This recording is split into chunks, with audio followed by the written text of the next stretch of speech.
Olá, você que acompanha o site Notícias Agrícolas, seja bem-vindo a mais um do Grão a Barra Podcast. Esse que é o podcast mais gostoso aqui do site Notícias Agrícolas.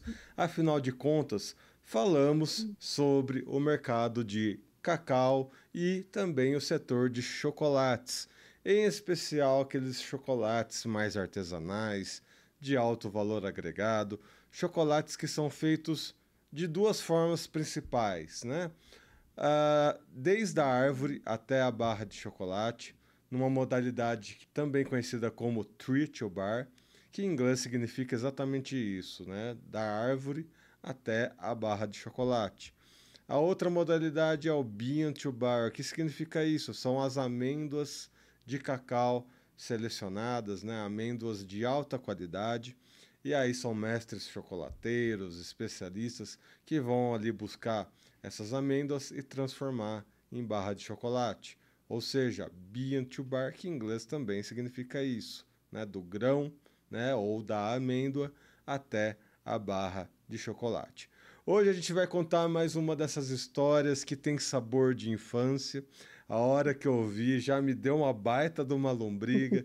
Alguém aí se lembra do Castelo rá tim É uma história que envolve, né? Eu me lembro quando não era tão criança assim, né? Mas eu lembro com muito carinho do Castelo rá tim E a gente vai contar um pouco dessa história com a Carolina Zibierski Amâncio. Carolina, seja bem-vinda aqui ao nosso podcast. Oi, Erickson, obrigada. Obrigada pelo convite, eu fiquei super feliz. E a mesma reação que você teve quando você viu o Castelo rá tim foi a reação que a gente teve quando a gente recebeu a proposta para fazer esse projeto. Então foi uma coisa assim, muito marcante, realmente. Revive memórias de infância. Não dá. Eu vi ali os desenhinhos do Nino, do Zequinha, do Pedro. Inclusive, meu filho chama Pedro. É, é muito gostoso. Na hora que eu vi ali, me trouxe muitas memórias. Enfim, mas a gente vai contar isso um pouquinho mais pra frente. Vamos primeiro contar a história da Carolina. Conta a sua história pra gente, Carolina. Vamos. Eu já trabalho na área de gastronomia, né, no geral, há mais ou menos 14, eu vou fazer 15 anos esse ano. E eu fiz faculdade de gastronomia, mas eu tava meio perdida. Assim, eu entrei querendo fazer confeitaria e eu conheci outras coisas, então eu andei um pouco por outros lugares dentro da gastronomia no geral. Então eu trabalhei em restaurante de praça quente, que a gente fala. Depois eu fui para confeitaria e aí no meio desse caminho eu passei para fazer especializações para chocolate. Então, eu fui aprender a temperar chocolate, trabalhar com chocolate, o que que ele era, o que ele podia fazer, não era só a barra, né, que a gente compra no supermercado, ele se transforma em milhões de outras coisas. E aí, depois desse processo de entender realmente temperagem, cristais, manteiga de cacau, toda aquela coisa, eu fui atrás de trabalhar com um bean to bar. Então, uns 4 anos atrás, mais ou menos, eu comprei 5 quilos de cacau de um fornecedor que a gente se conheceu pelo Instagram. E aí eu achei super chique, incrível, porque o cacau veio de avião. Eu falei, gente, que coisa legal. Então foi, tipo, um mundo completamente novo, assim. Eu ainda falo que eu tô aprendendo muita coisa. E aí, no final do ano passado, eu trabalhava num restaurante, fiquei um bom tempo lá, né, de chefe da confeitaria e da padaria. Então, eu era responsável pela sobremesa, sorvete, sim, pães, folhados. E aí eu decidi sair para me dedicar 100% ao chocolate. E aí agora na virada desse ano, 2025, 100% ao Bean to Bar. Então, eu fiz um estágio no passado, na Calma Chocolates, que eu gosto muito, em Goiânia. Eles me receberam super bem, me ensinaram muita coisa. Então, foram várias coisas legais, assim, tanto a descoberta de um novo mundo dentro da minha área, de novas pessoas, novos parceiros, novos amigos. E aí agora, gente, eu tenho uma marca de chocolate, chama Casa Chocolate, CAZA, que é a junção do meu nome. E a gente faz hoje só chocolate bean to bar. A gente começou tendo bean to bar só para as barras, e depois adicionando e tendo outros chocolates, né, já prontos, que a gente transformava em outros produtos. E hoje a gente trabalha com bean to bar 100%. Então a gente recebe as amêndoas secas e fermentadas, e aí eu torro, descasco, quebro, faço chocolate, todo aquele processo. para transformar aí sim no produto final que o consumidor recebe.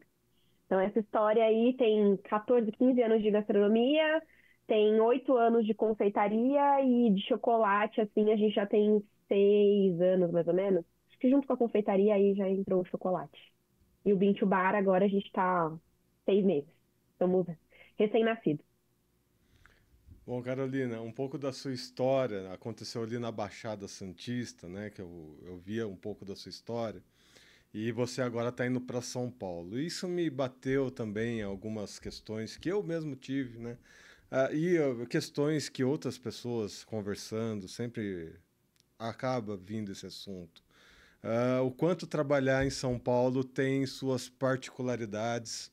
É uma cidade muito grande, tem um estresse. Às vezes eu preciso ir para São Paulo, me dá até uns arrepios na espinha, né? Porque é realmente tudo muito dinâmico, é muito prédio alto. E eu sou um caipira, né? Eu gosto daqui de Campinas. Campinas é uma cidade grande que você ainda controla ali e tal. Passou das 10 da noite, o povo tá em casa, tá dormindo. É só o pessoal mais jovem que realmente vai sair. E São Paulo não, pessoal. São Paulo é uma cidade que não para, é, é dinâmica constante, é um estresse constante. E nós que não tá acostumado com a esses paulistanos da gema, a gente realmente estranha, né? Os paulistas da gema, aliás. Sim.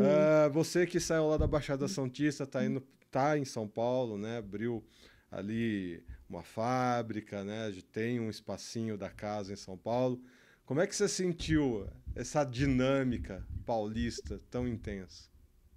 Eu vou te falar que acho que todo mundo me pergunta isso, porque é uma mudança muito grande, né? Assim, eu sou nascida e criada, assim, infância em Curitiba, e os meus pais fizeram também um tour, a gente fala que a gente é meio cigana, porque meu pai mudava bastante por causa do trabalho, então passei por vários estados já, mas eu morei em Santos, Guarujá, ali por muitos anos, então minha fase, assim, adolescente, faculdade, eu passei ali, que é onde você faz, né, as relações que duram aí por muitos anos. E Santos é uma cidade turística, de praia e tal, mas ela tem esse jeitinho meio de interior, a gente tira uma onda, fala que é meio província, assim, porque é uma cidade menor, todo mundo se conhece, né? Você atravessa um ponto a outro em 40 minutos, 1 hora. E aí São Paulo às vezes dentro do meu bairro mesmo, eu demoro 40 minutos para ir da minha casa até o supermercado. Então, foi assim, tá sendo muito diferente. Não vou falar que tá sendo, tipo, super difícil, a gente sentiu muito, porque pro negócio em si, eu acho que foi muito importante para a gente fazer novas parcerias, conhecer novas empresas, novos clientes. Então, era uma coisa que a gente precisava muito fazer. Quando eu decidi abrir a casa, a ideia inicial era ficar em Santos, não era vir para São Paulo.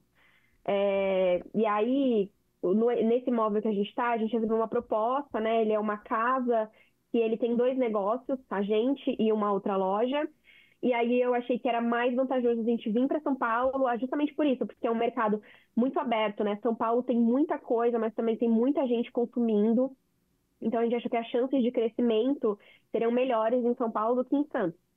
E aí a gente foi abrindo mão de algumas coisas. Então a gente não tem carro, mas a gente mora super perto do lugar onde eu trabalho, justamente para poder ir a pé, para não sentir tanto aquele baque de tipo pegar 40 minutos, 2 horas de trânsito até o trabalho.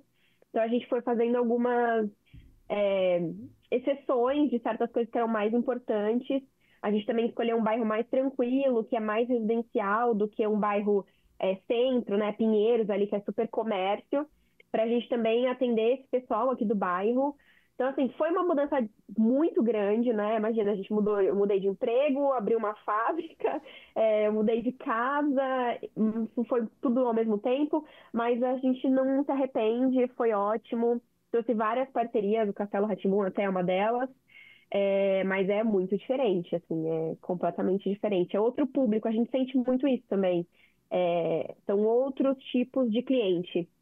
A gente ainda tem de Santos, né? Porque eu comecei a trabalhar com confeitaria, eu morava em Bertioga até. Falei que eu fui cigana aí. E aí depois a gente mudou para Santos, então a gente ainda tem bastante cliente no litoral, a gente atende, a gente envia chocolate hoje para o Brasil inteiro, a gente manda pelo correio. E datas especiais, alguns lugares a gente consegue fazer entrega presencial, né? Eu levo e tal. Mas foi muito bom, é uma coisa assim que precisava ser feito, sabe? Não sei se a gente tivesse ficado em Santos, talvez o nosso negócio teria funcionado tão bem como está funcionando tendo vindo para São Paulo. Isso é interessante, você bateu num ponto no meio da sua fala, que é o seguinte: a gente comenta essas coisas de São Paulo, esse dinamismo, esse estresse, mas por um outro lado é uma cidade que ajuda você muito a crescer em vários quesitos, né? Em quesito de profissionalismo.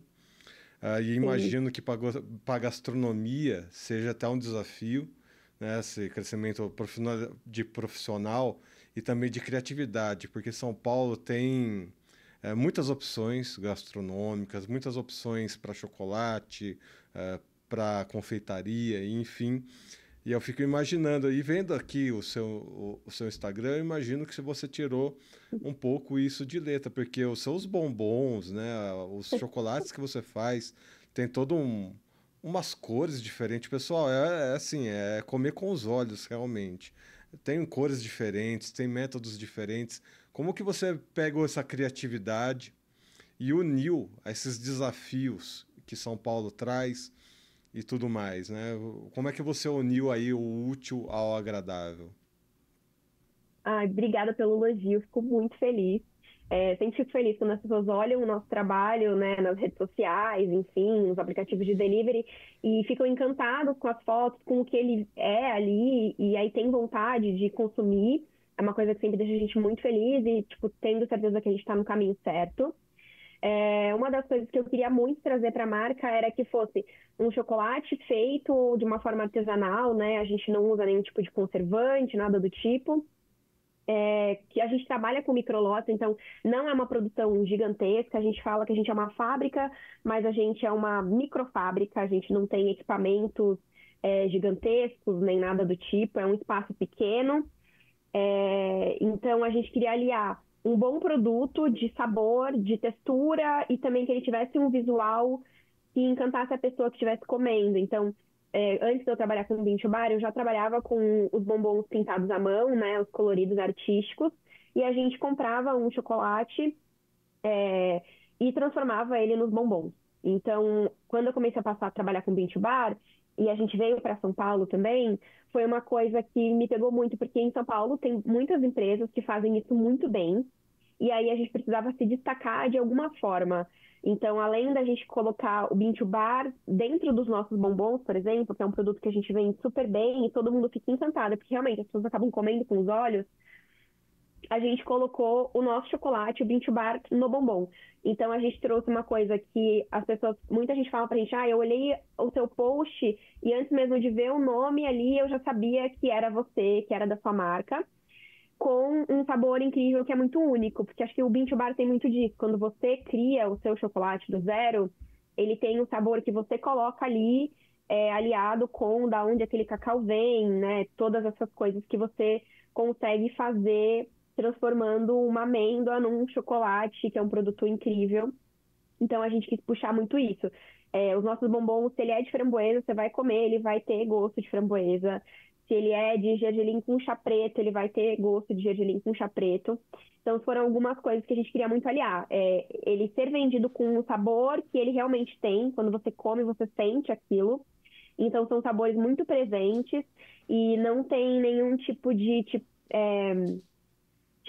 essência, sabor, framboesa, por exemplo. Não, a gente usa fruta fresca, hoje a gente trabalha com fruta orgânica. Então a gente foi elaborando as receitas e melhorando tudo isso de uma forma que o cliente pudesse comer e falasse, putz, isso aqui é o único, não consigo comer isso em outro lugar. O Binti Bar também trouxe isso, então a gente alia, a gente fala que a gente transforma a amêndoa de cacau em arte para o cotidiano, porque a gente quer que seja uma coisa que a pessoa queira consumir, mesmo sem ser uma data especial, um presente, um aniversário. E aí é isso, de transformar um ingrediente numa arte, numa coisa que agrada os olhos, agrada o paladar, que tenha um sabor do que a gente vende, que seja gostoso, seja aquele chocolate que derrete, bem lisinho. Então, a gente foi juntando várias coisas para realmente se diferenciar do mercado, porque São Paulo é muito grande, né? Tem muitas empresas que fazem muito bem feito Então, o que a gente poderia fazer para falar, olha, estamos aqui, fazemos esse produto, é incrível, você precisa provar, e quando você provar, você vai se apaixonar. Não adianta falar só isso para o cliente. Precisava, quando a gente entregasse o produto, ele entender, perceber, né, e acreditar na gente e falar, putz, é verdade, eu comi, é incrível, e agora eu sou cliente de vocês. Eu acho que isso que você está falando vem de encontro ao momento que a gente está vivenciando, e eu quero saber o seu ponto de vista em relação a isso, que você comentou, né? Faço questão dos meus produtos serem os mais naturais, né? Não terem essência e nem nada desse gênero, porque a indústria atualmente, principalmente diante de preços que a gente vê, né? O preço do cacau está bem alto, o preço do café está bem alto. A gente está chegando ao cúmulo de ver simulacros, né? Nos supermercados, né? Bebida, sabor, tipo café. Eles inventam termos a mil para criar simulacros, né? Lembranças de café, lembranças de cacau, de chocolate, enfim. Nesse mundo tão estranho, né? De preços difíceis de serem controlados, o quanto isso mexe no seu negócio e o quanto essa questão de você querer manter os sabores tradicionais, os sabores reais, faz a diferença na hora da venda com seus clientes, com seus parceiros, enfim. Esse é um ponto, né? Muita gente falou pra gente, meu, você tem certeza? Você vai abrir uma empresa de chocolate agora? Tipo, né? Você tá ficando meio maluca. Você tem certeza que você vai nesse caminho? A gente ouviu isso de muita gente. Realmente não tá fácil. A gente, que nem eu te falei, a gente comprava chocolate, transformava ele num produto. E aí, quando a gente decidiu passar para o Bean to Bar, foi bem na virada do ano que teve aquela alta, assim, tipo, astronômica, tipo, foi estrondoso. Eu até fui olhar para a gente fazer a gente estava atualizando as tabelas para ver precificação. E aí eu olhei e falei, ok, acho que a gente trocou o chocolate no momento certo. Então, para a gente, foi uma opção muito boa ter saído do chocolate, né, industrializado que a gente recebia para poder produzir o nosso. Até por questão de custo para a gente, né, dentro, produção interna, custa um quarto do que custa hoje o que a gente comprava antigamente. Mas isso tudo vem com outras coisas, né? Você precisa investir ali em equipamento, aquela coisa toda. Então, não é só o custo final do produto, tem outras coisas envolvidas, mas a gente achou que para esse começo, para essa nova fase, valia a pena a gente absorver esse custo de investimento de maquinário para fazer o nosso. E aí isso também atrai o tipo de público que a gente quer, porque é o que a gente acredita. De fazer um chocolate sem... Sabe assim, chocolate, sabor chocolate? Não. É chocolate, ingrediente, chocolate, porque ele é chocolate. Então, isso vai muito também de encontro com o que eu acredito, como a gente entende que tem a alta, os clientes estão comprando, às vezes, um pouco menos, justamente porque está muito, muito mais caro, mas a gente acredita que, às vezes, é melhor a gente comprar alguma coisa melhor, de melhor qualidade e consumir um pouco menos do que a gente comprar uma quantidade muito maior com uma qualidade muito inferior. Porque eu acho que isso influencia em milhões de outras coisas na nossa vida, né? Não é só ali o consumir naquele momento. Então, isso vai muito de encontro com o que a empresa acredita também. Então, hoje a gente paga um valor que o produtor acha justo, a gente não negocia, a gente não barganha, a gente não pechincha. Então, a gente liga para ele e fala, quanto está hoje? Hoje está tanto. Tá bom, a gente quer tantos quilos, a gente vai fechar, faz o pagamento, tudo certinho. Porque eu acho que é muito mais que só consumir o produto, sabe? Muito mais que só, tô com vontade, vou ali. É toda uma cadeia gigantesca por trás. E aí eu acho que pra gente não se preocupar com isso não fazia sentido. Então, existe essa alta, né, dos produtos, a gente teve que subir o preço de vários dos nossos produtos finais, porque realmente tá, nem sei mais quanto tá agora o aumento, que a última vez que eu olhei estava 180%, mas cada dia é um dia. E faz muito sentido para a gente bater nessa tecla de que é um produto mais natural, a gente usa tudo orgânico dentro da medida de tudo que a gente pode, né? A gente usa tudo orgânico, as frutas, a gente tem muito bombom com fruta também. Então, faz parte da nossa essência e aí a gente acaba atraindo o público que entende o que a gente produz. Porque sempre tem alguém que está atrás de um chocolate mais saudável ou que tenha menos aditivos industriais. E a gente acaba criando meio que uma comunidade mesmo de pessoas que entendem o que a gente faz, e dão valor àquilo. Não é só pelo preço, sabe? É pelo valor da produção, é pelo valor do produto. Então, é uma dificuldade, claro, né? Porque, enfim, tá muito difícil. Ir no supermercado tá muito difícil, café, tudo, né?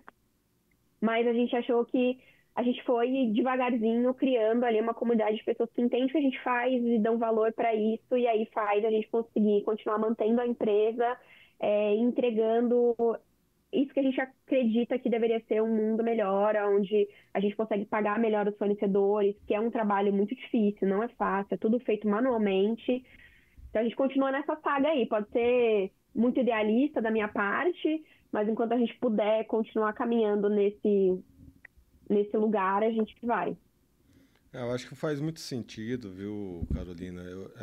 Pela sua opinião, pelo que eu tenho conversado com outras pessoas, o quanto esse mercado está amadurecendo e o quanto os consumidores amadurecem junto. Claro, questões financeiras sempre vão ditar as regras, né? As pessoas Uhum. vão consumir mais ou menos de acordo com o seu, né, dinheirinho no bolso.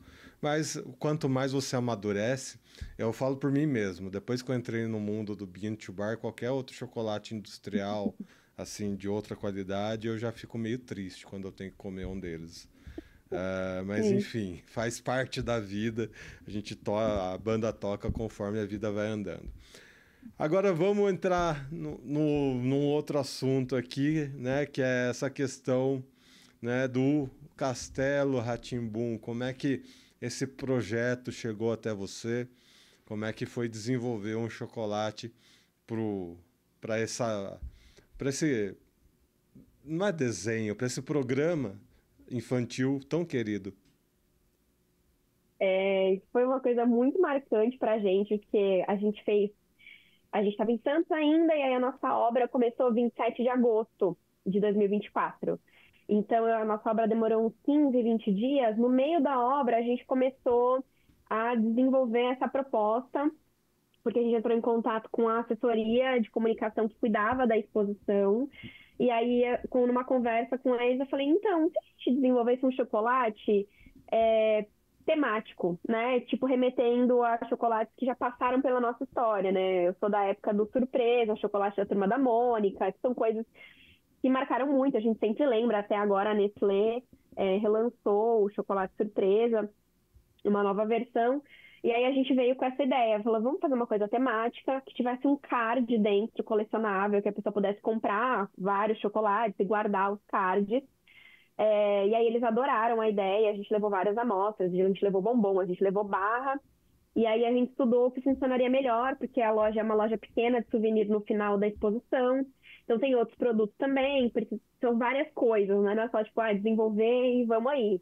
Então a gente precisou desenvolver o produto, fazer teste, desenvolver a embalagem, todas as ilustrações dos cards de dentro, né? A parte de rotulagem fora era o rótulo do próprio TV Cultura do programa oficial. Mas os cards dentro, que eram colecionáveis, fui eu que ilustrei, que eu tenho esse hobby aí. Eu só ilustro coisas pontuais para minha marca mesmo, eu não faço nada. É um hobby mesmo, aquela coisa tipo, vou manter esse hobby como hobby. Então, os cards de dentro colecionáveis eu ilustrei todos. E aí a gente criou 3 produtos, uma caixinha com vários mini chocolatinhos, e aí a gente mandou personalizar a forma do chocolate. Então, quando você abria, tinha o logo do Castelo rá tim estampado no chocolate. Cada embalagem tinha um personagem. Então, foi uma coisa que foi muito legal, trouxe uma repercussão para a marca muito legal. Muita gente conheceu a fábrica por causa da exposição. Fala, eu fui na exposição, vi que era vocês, descobri que eu sou vizinha de vocês aqui no bairro, vim conhecer. E foi muito emocionante também, porque é um programa que fez parte da minha infância ali. Então, são coisas muito marcantes, né? Então, a gente também teve coisas legais, assim, muito legais. A gente pôde, no dia da inauguração, a gente conseguiu entrar na exposição e ver a exposição vazia antes de todo mundo, e aí ver com calma, sabe, todos os detalhes, relembrar. E é uma coisa muito. Foi um programa que marcou muito a época, marcou gerações, e de não só pela história, mas pelo desenvolvimento todo do programa, né? Pelo que eles fizeram com o orçamento que eles tinham, e virou uma coisa grandiosa que hoje aí já tem 30 anos e segue encantando, né, adultos, crianças. A gente via muita criança também que não pegou o programa na TV, mas que estava encantado. Foi uma coisa incrível e abriu muitas portas para a gente também de produtos personalizados para empresas. Então, depois do Castelo rá tim a gente fez algumas outras empresas e a gente fez também, eles participaram, né, por causa da exposição, a TV Cultura participou da CCXP do ano passado, de 2024, e eles levaram uma mini exposição do Castelo rá tim e de outros programas famosos da TV Cultura, num stand lindíssimo dentro da CCXP, e aí eles levaram a loja de souvenir também, e a gente fez uns bombons especiais, e aí cada cor era a cor de um programa de TV da TV Cultura. Então, a gente tinha um bombom azul, que era de coco, e ele era representando o X-Tudo. Aí a gente... Não, o bombom azul era representando o ratinho. O laranja era de café e ele representava o X-Tudo. Então, a gente pegou as cores dos personagens, passou para os bombons e criou um sabor novo numa caixa temática, com ilustração, com card colecionável. Então, foram coisas muito legais. Isso tira um pouco a gente daquela rotina do dia a dia, sabe? Então, faz a gente pensar em novos projetos, criar novas coisas. Foi um projeto muito legal.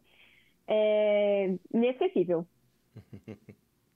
Imagino. TV Cultura, Cal Hambúrguer, o mestre que Sim. fez aí o Castelo rá tim vocês moram em nossos corações. E agora a pergunta que não quer calar, esse chocolate ainda tem para vender? Não. A Ai, exposição... ai, ai. A exposição finaliza agora dia 2 de março, se eu não me engano. E aí a gente vendeu os últimos agora nos últimos dias. Aí, como é reta final, a gente já não repõe mais. Foi exclusivo. Quem comprou, comprou. Quem comeu, comeu. Agora tem que esperar a próxima, quem sabe. Meu, né? Tomara que tenha exposição 40 anos, chamem você de novo, que olha, Sim, sim, a vai ser memória incrível. afetiva juntou com esse chocolate, minha lombriga vai ficar aqui criando raízes. Mas enfim, Carolina, além do chocolatinho rá tim você tem outros chocolates, então deixa um espaço aqui para você apresentar um pouco do seu portfólio, a forma como as pessoas conseguem acessar você, a sua marca, enfim. Conta pra gente as formas como os chocolates que você vende, além, né, do rá tim e as formas que as pessoas conseguem encontrar vocês. Claro, obrigada, mais uma vez, obrigada pela oportunidade, obrigada pelo convite, eu fiquei muito feliz. É, a gente hoje tem uma pequena fábrica em São Paulo, a gente está localizado no bairro de Perdizes. A gente não tem espaço para você consumir no local, mas você pode retirar, conhecer a produção. As nossas redes sociais, nosso site é www.casachocolates.com.br, casa é com Z, C-A-Z-A. A mesma coisa no Instagram também, no TikTok, todas essas redes sociais do momento. A gente sempre posta nossa produção, conteúdo de como é feito, a gente explica, às vezes eu apareço contando histórias de onde vem o nosso cacau, como a gente faz torra, todas essas coisas. Você pode comprar direto pelo nosso site, você pode pedir pelo iFood, a gente tem delivery próprio também, pelo Instagram você consegue acessar todos os nossos links. No site também tem todos os nossos links para pedidos personalizados, enfim, corporativos, encomendas. Você consegue falar com a gente pelo Instagram, pelo WhatsApp. Nosso WhatsApp é o DDD 13, mas a gente está em São Paulo, muita gente tem essa dúvida. E é isso, a gente tem tem barras de chocolate, né? Todos os nossos chocolates são feitos com bean to bar, a gente se preocupa muito de onde vem o cacau, o que a gente coloca de ingredientes, são todos microlotes.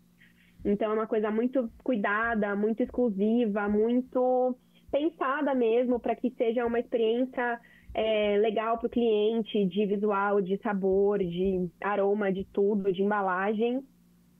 E é isso, venham conhecer, sigam a gente no Instagram, no TikTok, adicionem a gente em todas as redes sociais. Eu vou ficar muito feliz. Muito bem, fica aí o convite. Se achar um chocolate rá tim perdido aí, guarda e me fala. Pode deixar, vou te mandar pelo correio. Ai, Carolina, foi um prazer. Você é uma simpatia, é um prazer te conhecer. Seja sempre bem-vinda aqui ao nosso podcast. O podcast nosso é colaborativo, é da casa do povo do Bean to Bar. Sempre que precisar, conta aqui com a Obrigada, muito gente. obrigada. Muito obrigada, obrigada mesmo, foi um prazer. Um prazer, muito obrigado. É isso, pessoal. Contando aí mais uma história, né, desse universo dos chocolates. Sempre é um prazer conhecer essas histórias, principalmente quando é uma história tão interessante, né, de uma pessoa que saiu lá da Baixada Santista, foi enfrentar, né, São Paulo, esse dinamismo todo, né, principalmente quando a gente fala em gastronomia, precisa ter ali realmente um pensamento diferenciado. E vocês conheceram um pouco dessa história e, claro, né, Castelo Rá Tim reativando memórias que estavam aqui na minha cabeça. Espero que tenha reativado boas memórias aí para vocês também. Lembrando, se inscreva no canal, ativa o sininho e deixa o seu like. Temos outros podcasts aqui no canal oficial do Notícias Agrícolas. Acompanhe os podcasts. No do Grão à Barra, revisita, reescuta. Vai conhecer, tem uma playlist com muita história legal. Então vai atrás aí desses episódios que vai ser muito legal para você conhecer um pouquinho mais sobre esse universo Bean to Bar. Eu sou Erickson Cunha, vou ficando por aqui. Até uma próxima. Um abraço.